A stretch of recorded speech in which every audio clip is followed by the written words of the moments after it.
Hi guys, ngayon naman po magkukwento ako ng mga bagong kaganapan sa Lilet Matias, Attorney at Law dahil nga sa pagkatalo nitong si Patricia at kawalan ng pag-asa dahil pati si Zamora ay hindi na nakayanan ng pag-uugali ni Patricia kaya iniwanan niya ito ng tuluyan kahit pa kailangan ni Patricia ang tulong niya sa susunod na usapin. Pero wala itong magawa nang hindi siya pinakinggan ni Zamora na huwag siya nitong iwan. Tara, sabay-sabay natin saksihan ng mga kaabang-abang na eksena dito sa aking channel. Samantala, itong si Patricia ay hindi na alam ang gagawin dahil sa ginawang pagtalikod sa kanya nitong si Zamora. Kaya naman, nang nag-isa ito, nakahanap ito ng kakampi sa tulong ng tagabantay nila kahit unti-unti siyang nawawala ng pag-asa sa pagtalikod ng lahat sa kanya. Ay nakahanap siya ng kakampi. Kaya naman, sinabi ni Patricia, magagawa nito ng paraan ang pinagdadaanan nito sa buhay ngayon kung makikipagtulungan ito sa kanya. Kaya naman agad na pumayag ang bantay sa gustong mangyari ni Patricia. Kaya naman itong nahanap niyang kakampi ay siya ang nagpalaya sa kanya ng tuluyan para makalabas siya at magawa niya ang kanyang gusto. Kaya naman nang makalabas na ito ay agad nitong pinag-isipan kung paano niya makukuha si Lilet. At ito nga ang unang ginawa nitong si Patricia ay pumunta muna siya sa kanilang lumang bahay. Hinanda ang kanyang sarili sa pagkikita nila ni Lynette. At tulad nga ng ating inaasahan, kinuha nito ang ating bida na si Lynette ng mga bagong kakampi niya.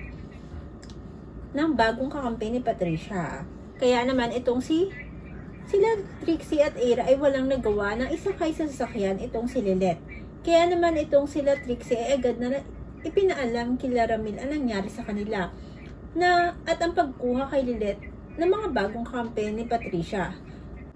At dito nga nang nakarating na itong sila Lilet sa dating tahanan nila Patricia ay nagpilit itong ating bida na pakawala na siya. Kaya naman ang nakita ito ni Patricia ay agad nitong nilapitan ng ating bida para sabihin na siya na ngayon ang magbibigay dito ng hatol. Kaya naman itong si Patricia ay agad na tinawagan itong si Ramil para sabihin sa kanya at kailangan nilang magkita kung gusto nitong makita si Lilet. Kaya naman itong ating butihing ama ay agad na pumayag na pumunta sa dating tahanan nila nang sinabi ni Patricia sa kanya kung nasaan sila. Pero itong si Ces ay hindi mapalagay nang nalaman niyang si Patricia ang kausap nito kaya naman hindi ito pumayag na iwan siya para puntahan ni Ramil ang ating bidang si Lilet. Kaya naman, nang paalis na itong si Ramil ay walang nagawa si Ramil kung hindi isama si Ces. Kaya nang makarating itong sila Ramil at Ces, ay laking tuwa nitong si Patricia nang kasama si Ces at sinabi nitong mabuti at sumama ito para may makakasama itong si Lilet. Kaya naman agad dinala itong si Ramil at Ces sa kwarto kung nasaan si Lilet. Dito nga ay nagulat si Lilet nang makita niya sila Ramil at Ces. Kaya naman nang handa na ang lahat ng plano ni Patricia, ito na ang araw na magsasama-sama sila. Sabi nga ni Patricia. Habang tumatawa ito ay nagmamadali itong umalis. Habang sinisimulan na sindihan ng mga fireworks na nilagay nila. Pero nang papalabas na ito ng tahanan ay dumating naman itong sila Kurt. Kaya itong si Patricia at laking gulat niya na nakita nila si Kurt sa labas ng kanilang tahanan. Kaya naman agad itong tumakbo ng napakabilis. Kaya naman agad itong hinabol nila Kurt.